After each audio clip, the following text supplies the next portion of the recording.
And we are live. Guys, thank you for joining. Thank you for joining us on the Social Work Race. You know, this is not just a podcast. We also have the video version on YouTube. If you want the link, it will be in the description of the podcast so you can watch us. Not all of them are live. Why not? Because not everybody's brave enough to show their face on camera. It's not easy. But Rashpal is here with us again. She gave me a very interesting session the last time on, oh gosh, what was it on? It was on my... You talked about staying awake, thinking about your work. That's it. So in a sense, we're trying to avoid burnout, and how effective am I managing my workload, and why do I push too hard and stuff like that. It was really good. Now, the reason why we're bringing this up before we go further into the intro is because social workers and frontline workers are leaving the profession at such a high rate, and something that's coming to light more and more as we do these podcasts is that we need support. We need some level of therapy or coaching, of which Rashpal is one. I'll let her introduce herself in a moment, to help us through. Social workers, we cannot do this by ourselves. I mean, there's no way around it, guys. And I'm in a sense, because I'm in this position of hosting a podcast, I get a lot of it for free just by having conversations and meeting great people. But just so you know, listen, guys, please share, please subscribe on this, because you know, and I know you know, someone who needs help, guidance, support, or you know someone who's struggling. If you have colleagues in the game of even social work, you know that they need to hear this. So please share it. And again, I'm saying again, please subscribe to this channel. So today we're taking it, look, part 2 on self-care. We're gonna get a lot of tips and some approaches to self-care. Social workers, please listen. This is for you, and in a sense, it's free. In a sense, it's free. But Rashpal, listen, please introduce yourself again, and then we'll take it away. So I am Rashpal, and I have worked in frontline services for about 15 years in homelessness, addiction, community services. And I decided to become a coach, and I really enjoyed, so when I was in frontline services, I really enjoyed supporting my colleagues, using the coaching skills that I had. And so I now specialize in working with frontline workers and social workers. And what I do is I coach people one-to-one. So that's my sort of primary passion, really, is really digging into things with individuals, helping them to find the solutions for themselves, and making change in their lives. What I also do is I deliver sessions for organisations around well-being, and one of the big focuses is self-care. So I think what Curtis was talking about in terms of people leaving, my experience is that forever this kind of sector can have a real high propensity to burnout and to exhaustion. Yep. So, you know, that's part of the reason why I've always done the coaching, is to help people tap into their skills. So just before this, me and Curtis were talking about self-care. And so my belief is that social workers and frontline workers just have an amazing range of knowledge, information and skills around what self-care means.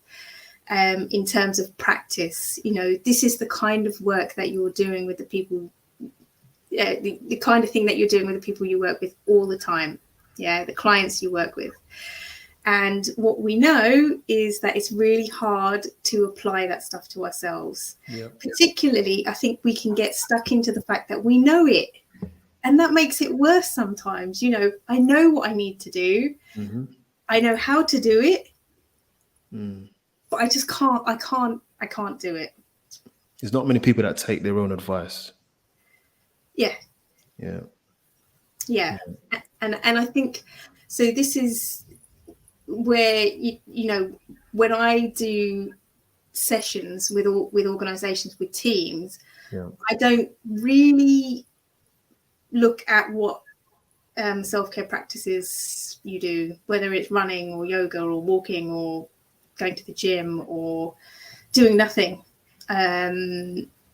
It's not necessarily about the practice. And because we're all different as well, you know, I can't prescribe something to a group of people and say this is what I'd recommend for all of you.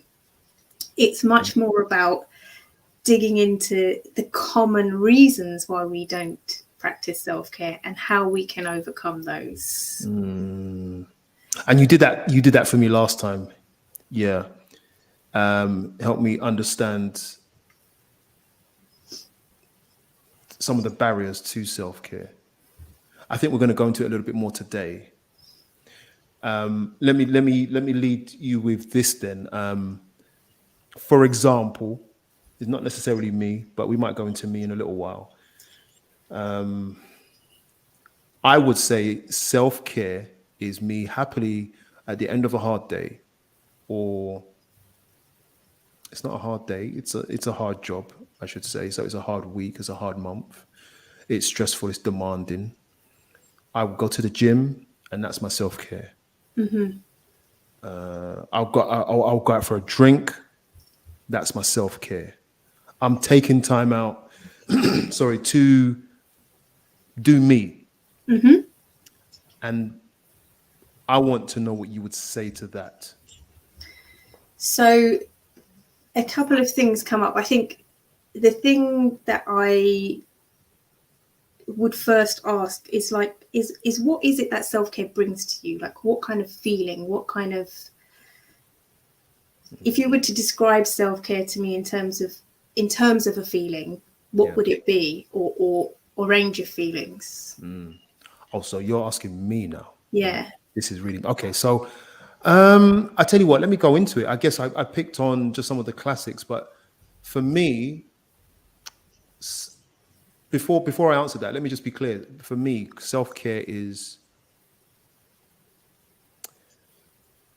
going to the gym, bit of jacuzzi and that, steam room, and also, or going for walks.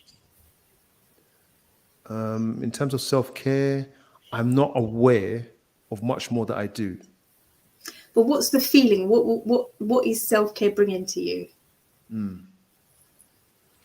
So self-care, I think I get more of a physical sense of relief. Okay. But I know that there's a mental aspect, but I don't feel it the same way as the physical. So I think it's really interesting to start tapping into like what self-care means and what it brings.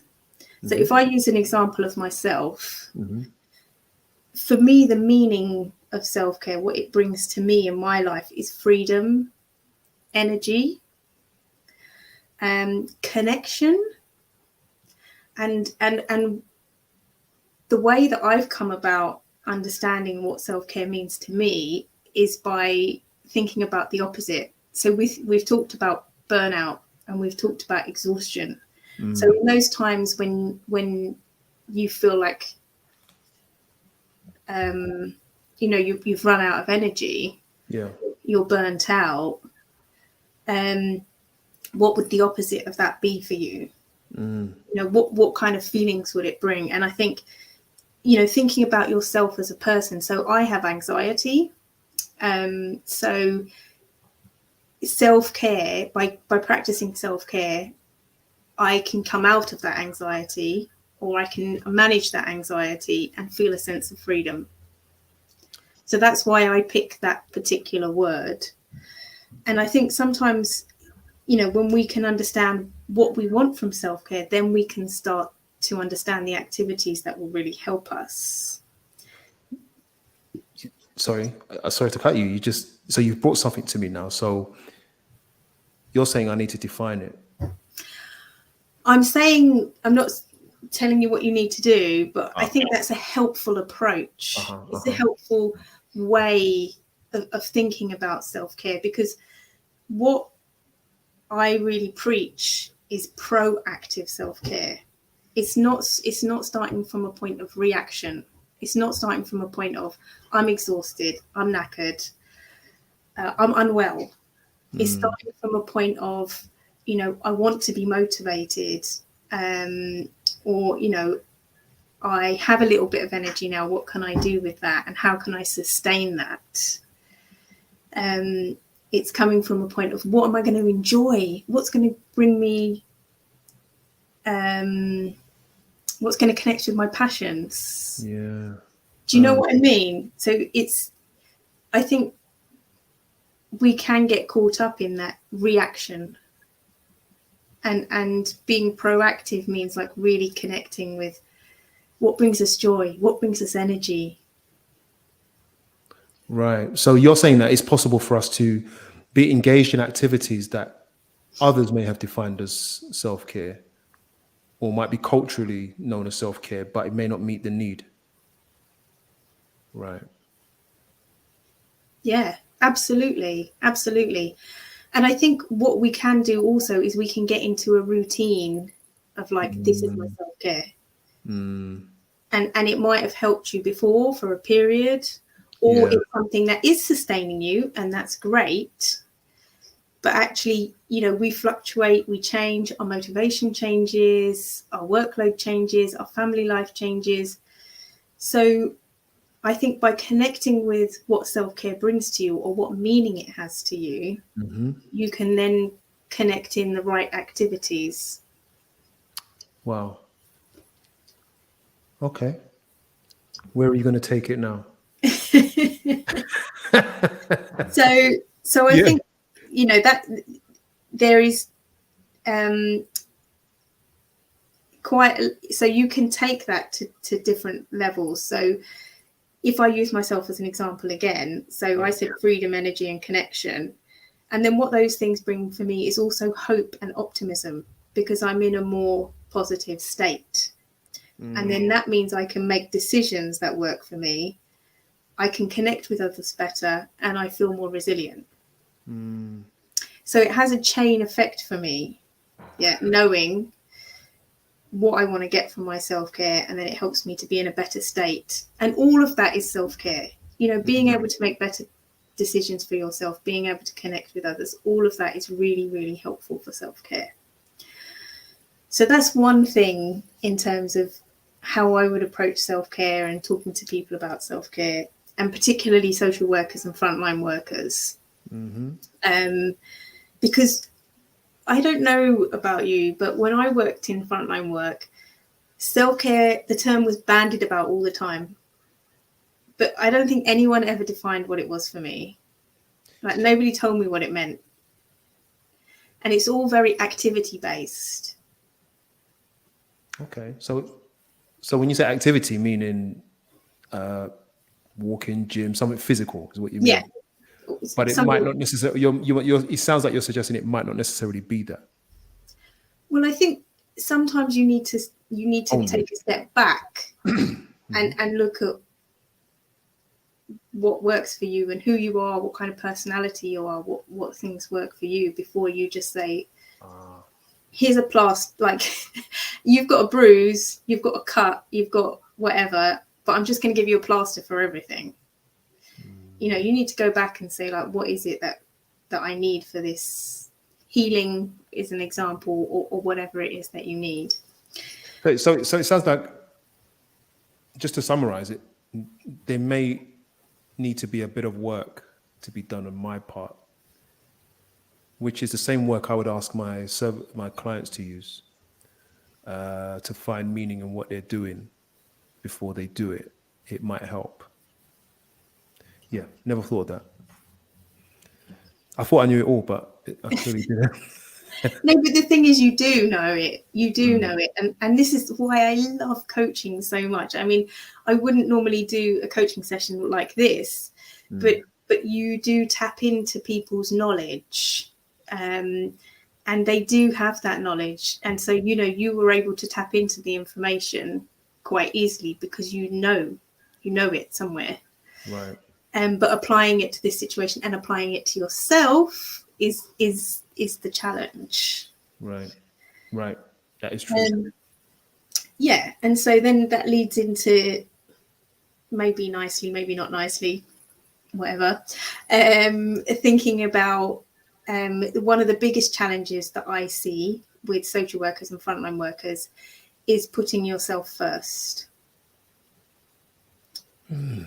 Okay, please explain what that means. So, or prioritizing yourself. So I think, you know, you've had this, I'm sure most of you have had this message before. If you don't have the energy, if you don't have the capacity, you can't help anyone else. True. Right? We've all heard this.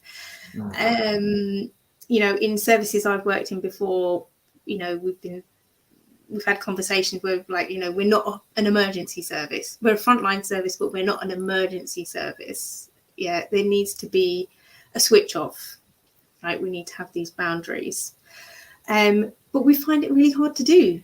You know, we're in this job because we really want to help people and we want to go the extra mile. We've seen people being let down. We want to put them first because maybe they've never been put first. Or, you know, we're doing this job for a reason. So it can be really hard to put ourselves first, and we can take that into our personal lives. You know, that could be in work. And I think it's another one of those things that we know, yeah, intellectually, but emotionally it can feel hard to do. And I think sometimes just taking a step back and just reminding ourselves to do stuff proactively around self-care can really help with that. So it's not about the big gestures. It's about the small proactive steps that we do regularly. Can you give me an example? So one of the things that I encourage people to do in the sessions that I did, the group sessions, is to think about something you can do for 5 minutes a day, every day. Because what we're doing is we're not just doing something that's going to, I don't know, help us to maintain our well-being. We're doing something that is changing our brain structure by bringing in a new habit. And so if we're doing it just a one-off once a week, it's much harder for our brain to start picking up To learn it. what I'm doing now. Yeah. So you're talking about habit forming. Yes. You have to be a little bit more consistent and regular. Yeah. More frequent, rather, to embed. Okay. Yeah. Yeah. But also you need to prioritize that 5 minutes to start off with. Like that's a great step-by-step approach. It's like, I'm going to start with 5 minutes. Like, I can make 5 minutes every day. And it could be anything. It could be just sitting for 5 minutes. It could be closing your eyes. It could be listening to something. Like, whatever works for you. It could be drawing, doodling. Yeah. Do you know what I mean? But you need to sort of start with an approach that says,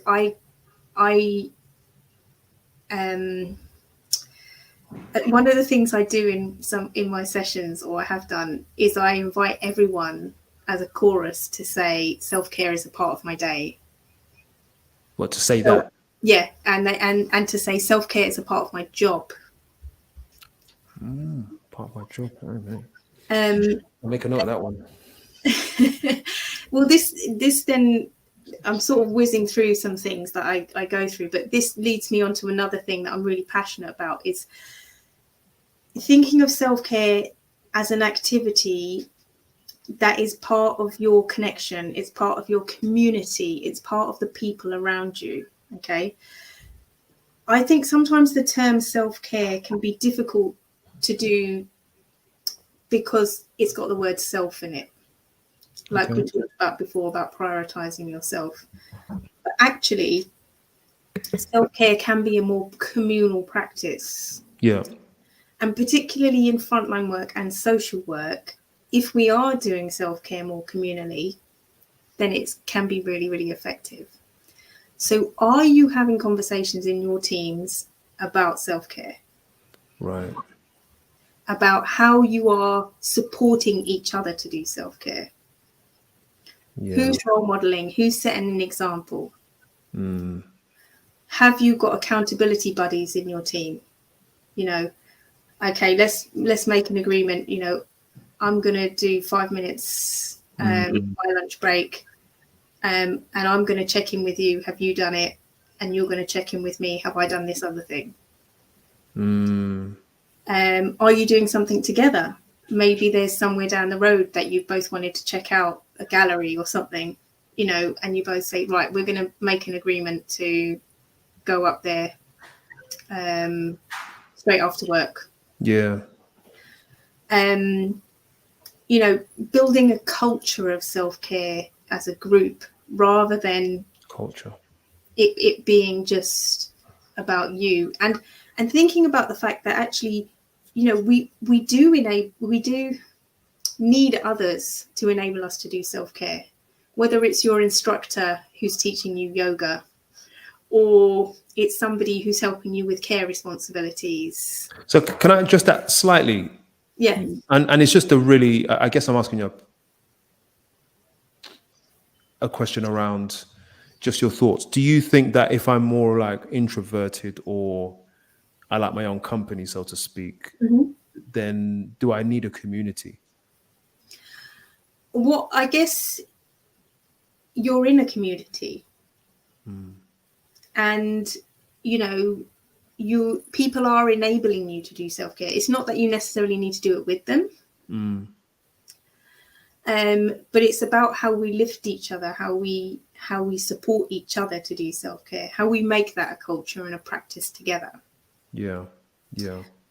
So you don't need to do the practice of self-care with somebody else, but you know, even if you're saying to someone in the team, look, I'm going to go out for 5 minutes to do my walk, which is part of my self-care practice, you're role modeling that to somebody else, Right? And there is then, or you know, are you raising it in a team meeting? Like, what is everyone's approach to self-care? How is everyone doing self-care? Yeah. How are we finding it doing it in work? These are just examples, you know. There's not an onus on you to start a culture of self-care or to start role modeling it. But there is power in community. There is power in the fact that if you walked into a team today and everyone was practicing different types of self-care throughout the day, you'd be much more likely to do it, right? Yeah. If you're outside of work community, you know, you're in a relationship and your partner practices self-care and does something for themselves 3 times a week, you have a conversation about that. You might have children or caring responsibilities. You take on that responsibility. You enable them to do self-care. Yeah. And that sets a precedent as well, which means you're much more likely to practice it. Yeah. So it's thinking about the systems and structures around self-care, not just, I need to practice self-care. You know, it's all down on me to be self-motivated all the time. It's all down on me to have that impetus all the time. It's how we embed a culture together, how we use our community, and how our community uses us, if that makes sense. Yeah. I have a question for you, because I've been happy to guinea pig myself on these shows, and again, a part of my self-care has been to, if I could word it like this, I think I mentioned it last time, to care less about what others think, because I've seen how it's shaped me negatively, or the negative impact of it has been so much more apparent on me. And so that's why I don't mind sharing about how I think and feel, because there's very little you can do with that information. I'm just free from everybody's, and it's a thing I have to work on constantly. But I would ask you to, on the back of that, ask you to say, what questions would you want to ask me as an example of what we're looking at? Because I think that if we use use me as a guinea pig, for example, and I might actually ask you some questions as well about it, about yourself, if that's okay. Yeah, go for it. You know, to help this make more sense, Yes. what questions would you ask me that we could explore just for a few minutes? So one of the activities I encourage people to do in a session is to do like a circle of, so you're in the middle, like a dart, not dart, but like a target. So you're in the middle, and then you have circles around. Like an eco map, I think it is, yeah? Is that I'm what they not call sure. it? I'm It not doesn't sure. matter, but I know what you're talking about. Multiple circles, a small one in the Yeah, middle. exactly. Yeah. Yeah. And so what I do is I ask people to really think about who enables them to do their self-care. So who's in that immediate circle, who's in the wider circle, and who's in the outer circle. And how you can utilize that by just being aware of who enables you to do your self-care. So that's an activity that I invite people to do. That's the main one. It's a little bit more about just being aware of who is in your community and who is enabling you to do self-care. Okay. Did you want to ask me a question? Who do you, I mean, if I asked you who enabled you to do your self-care, who would you say? Line manager. If we're talking about a professional, on a professional basis, or in my profession, it'd be line manager. Then there would be my colleagues. And then when I get home, my wife would see whether it's how the impact of my work life. And it could be a range of things she would say that would cause me to think, okay, it's time to do X, Y, or Z, or do something. So yeah, it's actually all the people who I frequently meet, to be fair. Are there other people around that, do you think, who help you enable you to do your self-care? Good question. And I've got my pen and paper here. It's right here. Yeah. Okay. Let me just draw this out. So colleagues, management, wife.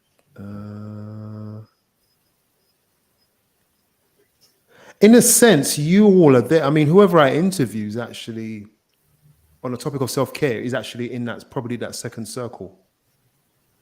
But I see you all less, so I'm going to put you in that second circle. Yeah. Interviews. Yeah. Who else is out there? That's all I can think of, actually. So, other self-care activities that you do. So you said you go for walks. Yep. You go to the gym, you said?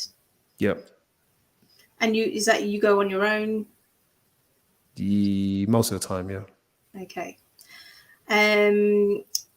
So you talked about podcasts. What else did you say was a self-care activity? I think that was it. Oh, and sorry? The jacuzzi, you said. Oh, at the gym. Yeah. Okay. Yeah. At the gym. Yeah. Yeah. And you made me think, because what I'm doing in my head is I'm saying to myself, I enjoy this activity, therefore it's self-care, which might or might not be true. You can help me work that out. Okay. But I'm wondering if it is self-care, because I know that the work that I do, although exercise will help, it's all up in my head, right, which is where the tension is received. And so I'm actually questioning myself now. Am I actually doing it? Or having any kind of relevant self-care? I don't know. I've thrown it out there, really.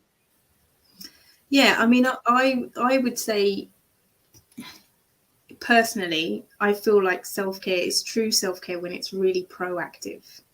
When it is giving you the energy and the resilience to prevent exhaustion and burnout. So it's about defining those kinds of activities. And it doesn't have to be an activity in the sense of the ones that you've given.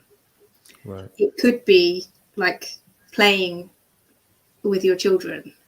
Yeah. It could be watching a film. I mean, you've probably heard like watching a film, or it could be, like I say, doodling.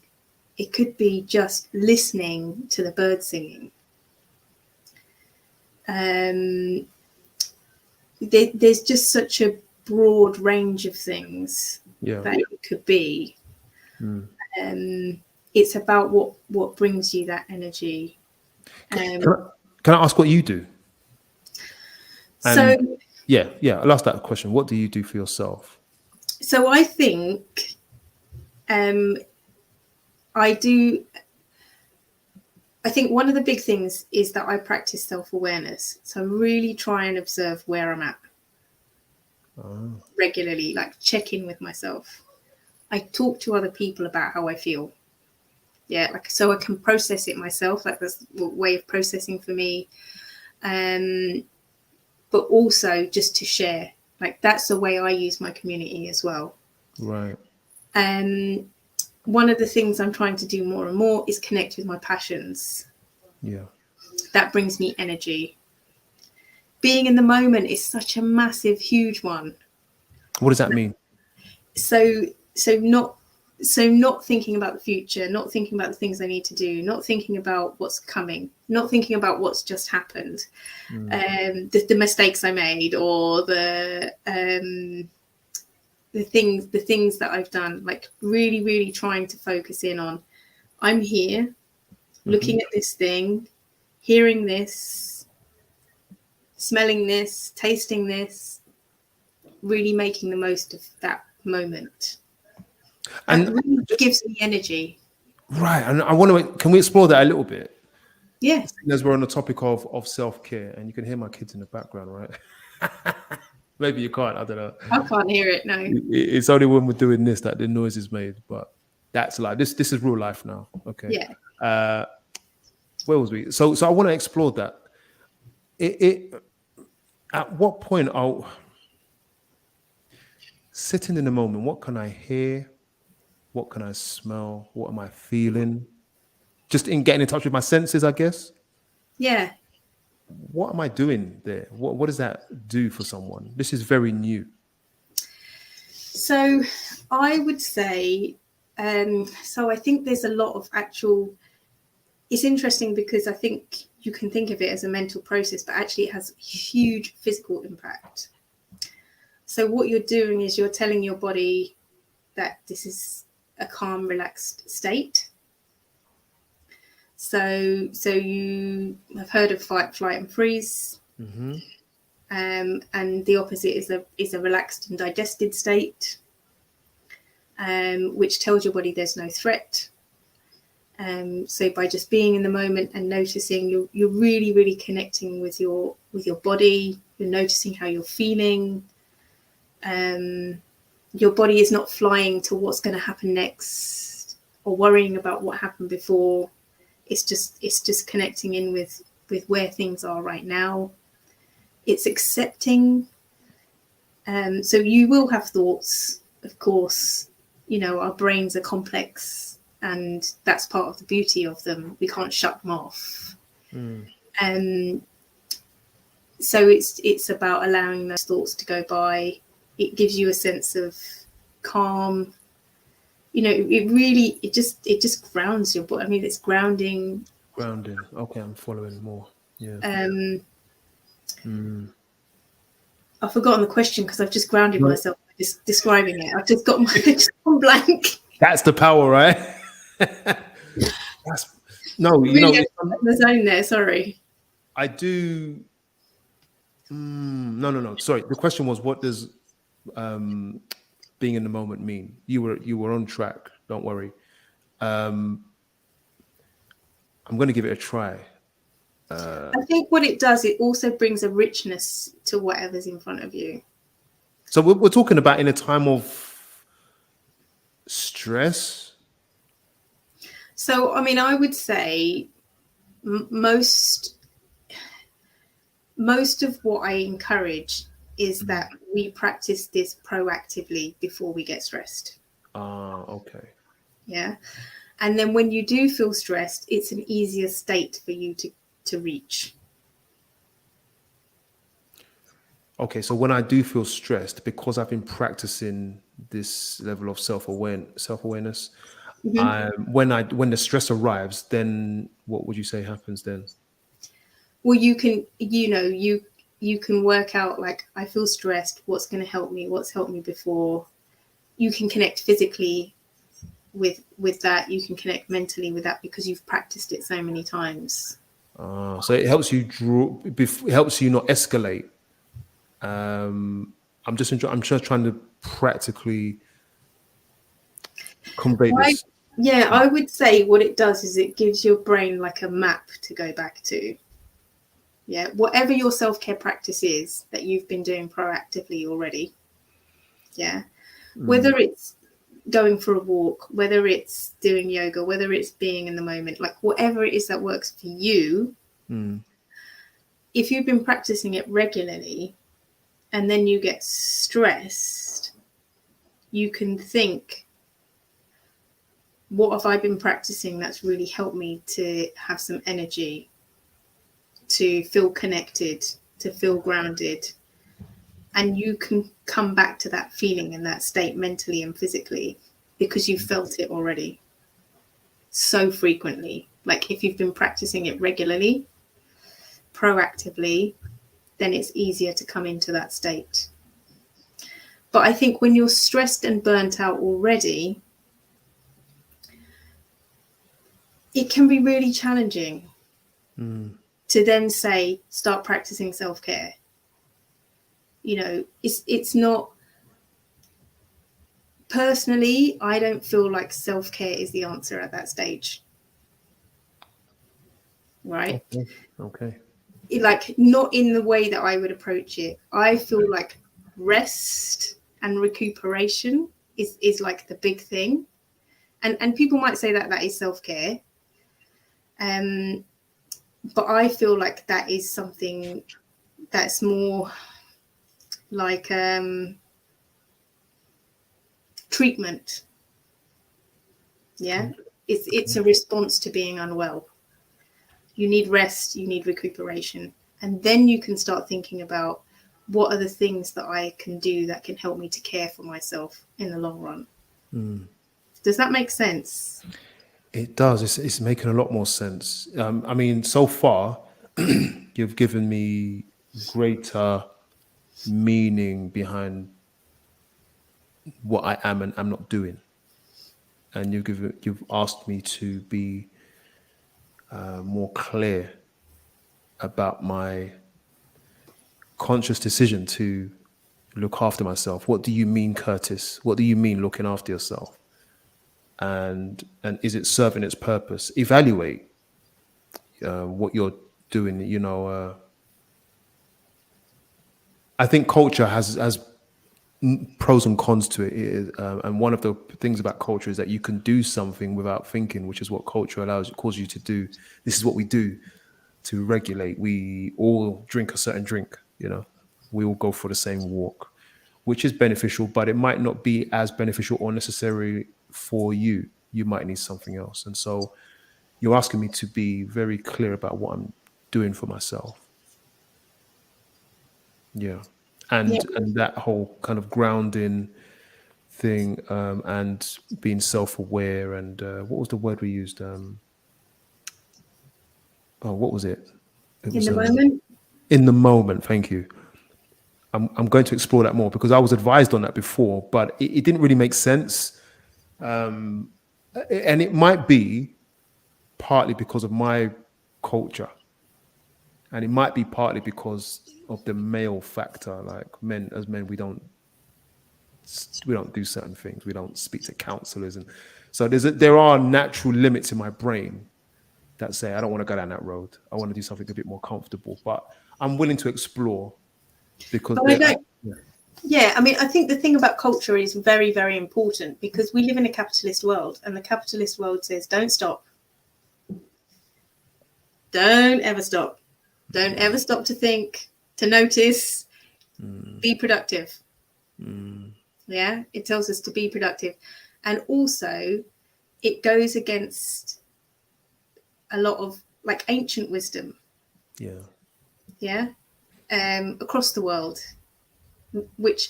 and this is why I talk about community, because I think across the world, part of our self-care has been community and connection.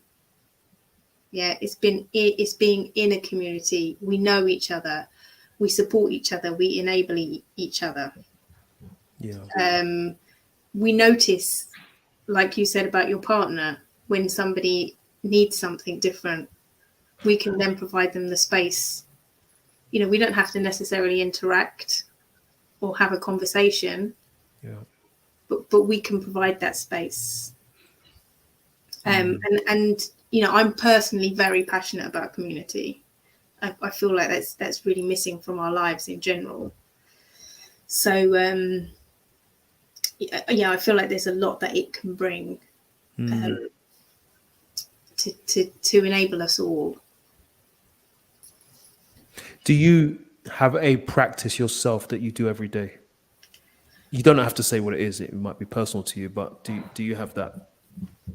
Yeah, I do. So for probably about 5 or 6 years now, I've been doing yoga every single morning.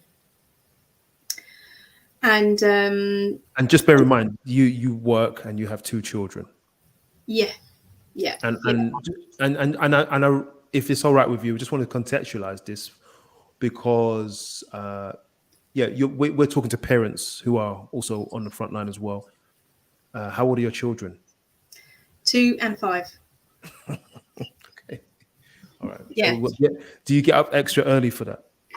Yeah, I try to. I try to. More recently, it's been more difficult. So I just make it happen. But I've had the baby sitting on my head while I've been doing yoga, climbing on my back, hanging off of me. But there's something about it that helps my mind and my body prepare for the day.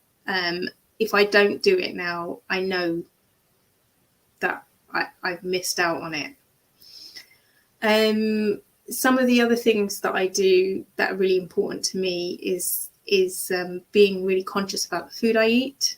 So I do have an emotional connection with food, and so I like to make a big rainbow salad or have some really nice fruits and some brownies and some biscuits. Those things are important to me.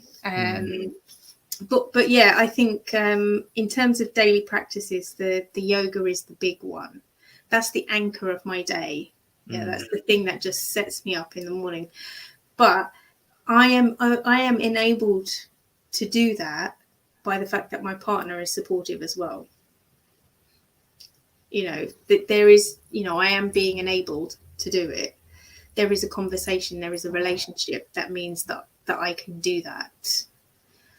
And yeah, some of the other things I do is I do try and switch off from everything and spend some time with the children, just like really focusing in on them.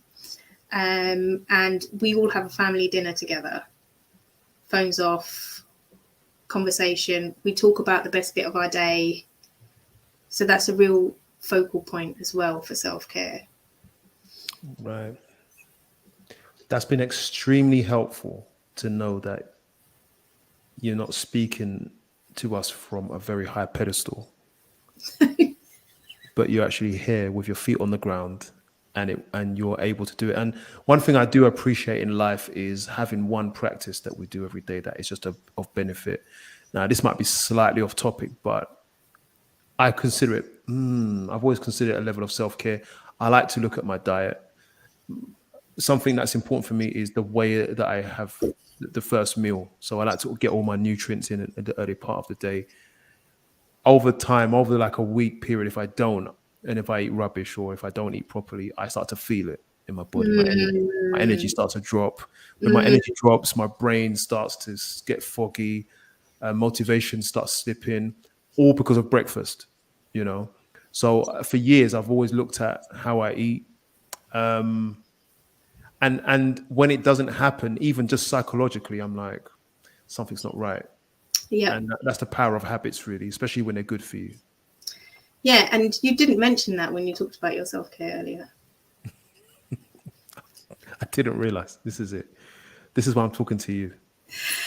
Yeah, I think one, you know, some general practices I do for self-care, which aren't daily, but are really important. It's like checking in with my energy and what I've got in the diary, and what I can actually handle. And if I don't feel like I can, what am I going to do about it? So really not giving myself a hard time if my energy and my motivation fluctuates, because I think that's normal for most of us. So ups and downs, isn't it?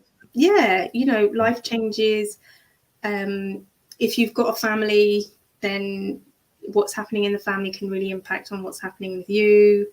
It could be the weather, you know. I know lots of people have been really impacted by the weather changing because it's impacted their hay fever. So for me, that's part of my self-awareness as well. And it's about giving myself some kindness and saying, it's okay. My energy does fluctuate. My motivation does fluctuate. I'm not a robot.